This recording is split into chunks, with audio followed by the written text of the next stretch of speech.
What's up, peoples? Welcome back. How are you? Doesn't matter. You're good now. Do you like the new intro? Do you? Good, because it's good to stay. If you do like the intro, hit the like button, subscribe, and press the little bell notification to get notified whenever I post. Uh, So today, I didn't really have. I got this for Valentine's Day. So today, I really didn't have any idea what the frick I was gonna do, and I still don't. I really still don't. Um, I don't know. Like I literally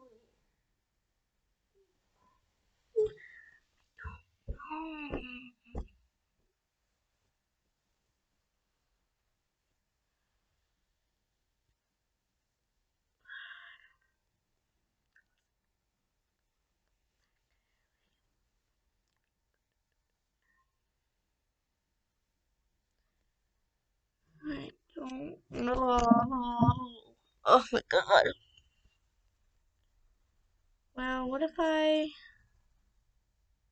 read to you guys?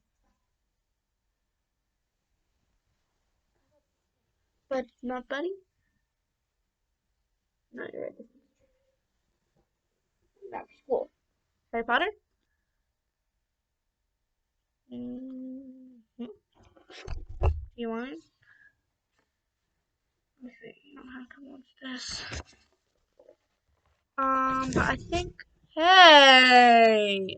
I've already obviously um literally read this entire series, but I'm rereading it and I'm on the first one, so uh uh uh uh uh uh uh uh, uh. Yeah. Okay, so I'm actually on page, if you want to follow along, I'm on page 26. You can see that. I'm on page 26 on the second paragraph. That was where I started. Okay. I don't know when I'm gonna read. It's probably just gonna be an averagely long video, maybe 10 minutes. It was a very sunny Saturday, and the zoo was crowded with families. The Dursleys bought Dudley and Pierre's large chocolate ice creams and at the entrance, and then, because the smiling lady in the van had asked Harry what he wanted before they could hurry him away, they bought him a cheap lemon ice pop. It wasn't bad either, Harry thought, licking it as they watched a gorilla scratching its head, who looked remarkably like Dudley, except that it wasn't blonde. Harry had the best morning he'd had in a long time. He was careful to walk a little ways apart from the Dursleys so that Dudley and Pierre's, who were starting to get bored with the animals by lunchtime, wouldn't fall back on their favorite hobby of hitting him. They ate in the zoo restaurant, and when Dudley had a tantrum because his knickerbocker glory didn't have enough ice cream on top, Uncle Vernon bought him another one, and Harry was allowed to finish the first. Harry felt afterwards that it should. Oh my gosh. Harry felt afterward that he should have known it was all too good to last. After lunch, they went to the reptile house. It was cool and dark in there, and with lit windows along the walls. Behind the glass, all sorts of lizards and snakes were crawling and slithering over bits of wood and stone. Dudley and Pierre's went to see huge, poisonous cobras and thick, man-crushing pythons. Dudley quickly found the largest snake in the place. It could have wrapped its body twice around Uncle Vernon's car and crushed it in a trash can, but at the moment it didn't look like it was in the mood. In fact, it was asleep. It was fast asleep. Dudley stood with his nose pressed against the glass, staring at the glistening brown coils. "Make it move," he whined at his father.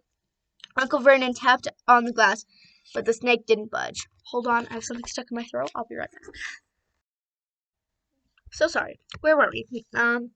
Do it, make it move, he whined at his father. Uncle Vernon tapped on the glass, but the snake didn't budge. "Do it again," Dudley ordered. Uncle Vernon rapped the glass smartly with his knuckles, but the snake just snoozed on. "This is boring," Dudley moaned. He shuffled away. Harry moved in the front of the tank and looked intently at the snake. He He wouldn't have been surprised if it had died of boredom itself. No company except stupid people drumming their fingers on the glass trying to disturb it all day long. It was worse than having a cupboard as a bedroom where the only visitor was Aunt Petunia hammering the door to wake you up. At least he got to visit the rest of the house. The snake suddenly opened its beady eyes slowly, very slowly. It raised its head until its eyes were level with Harry's. It winked. Harry stared. He Then he looked quickly around to see if anyone was watching. They weren't. He looked back at the snake and winked too. The snake jerked its head toward Uncle Vernon and Dudley, then raised its eyes to the ceiling. It gave Harry a look that said quite plainly, "I get that all the time." "I know," Harry murmured through the glass, though he was sure the snake couldn't hear him. Must be really annoying. The snake nodded vigorously. "Where do you come from, anyway?" Harry asked. The snake jabbed its tail at a little sign next to the glass. Harry peered at it. Boa constrictor, Brazil. Was it nice there? The boa constrictor jabbed its tail at a sign again, and Harry read one. This specimen was bred in the zoo. "Oh, I see. So you've never been to Brazil?" The snake shook his head. A deafening shout behind Harry made both of them jump. "Dudley! Mr. Dursley! Come and look at this snake! You won't believe what it's doing!" Dudley came waddling toward him as fast as he could. "Out of the way, you!" he said, punching Harry in the ribs. Caught by surprise, Harry fell hard on the concrete floor. What came next happened so fast that no one saw how it happened. Next second, Pierre and Dudley were leaning right across the glass.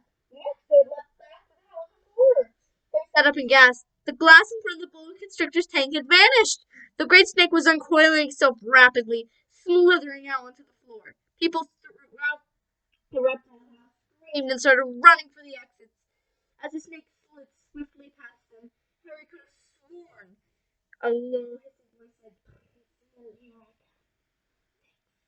"Nico." The keeper of the reptile house was in shock.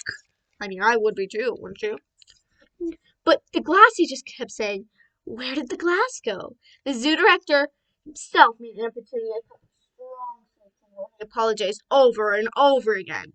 Piers and Dudley could only gibber. As far as Harry had seen, the snake hadn't done anything except snap playfully at their heels as it passed. But by the time they were all back in Uncle Vernon's car, Dudley was telling them how it had nearly bitten his leg off, while Piers was swearing it had tried to squeeze him to death. But worst of all, for Harry at least, but but worst of all, for Harry at least, was Pierre's calming down to say enough to say, "Harry was talking to him, weren't you, Harry?" Uncle Vernon waited until Pierre was safely out of the house before starting on Harry. He was so angry he could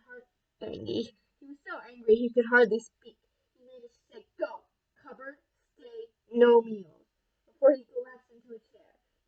And I had to run to get him a large brandy. Harry lay in his dark cupboard much later, wishing he had walked. He didn't know what time it was, and he couldn't be sure the Dursleys were asleep yet. Until they were, he couldn't at least rest sneaking out to the kitchen for some food. He looked at the dirty. He, he's lived with the Dursleys for almost 10 years. 10 miserable years. As long as he could remember. Ever since he could have been his parents had died in a car crash. He couldn't remember being in the car with his parents when his parents had died. Sometimes, when he strained his memory during long hours in the cupboard, he came up with a strange vision, a blinding flash of green light and a burning pain on his forehead. This, he supposed, was the crash. He couldn't imagine where all the green light came from. He couldn't remember his parents at all. His aunt and uncle never spoke about them, and of course he was forbidden to ask questions. There were no photographs of them in the house. When he had been younger, Harry had dreamed a dream of some unknown relation coming to take him away, but it had never happened. The Dursleys were his only family, and sometimes he thought, well, maybe not. The strangers in the street seemed to know him. Very strange strangers they were, too. A tiny man in a violet top hat had bowed to him while talking with his Dudley.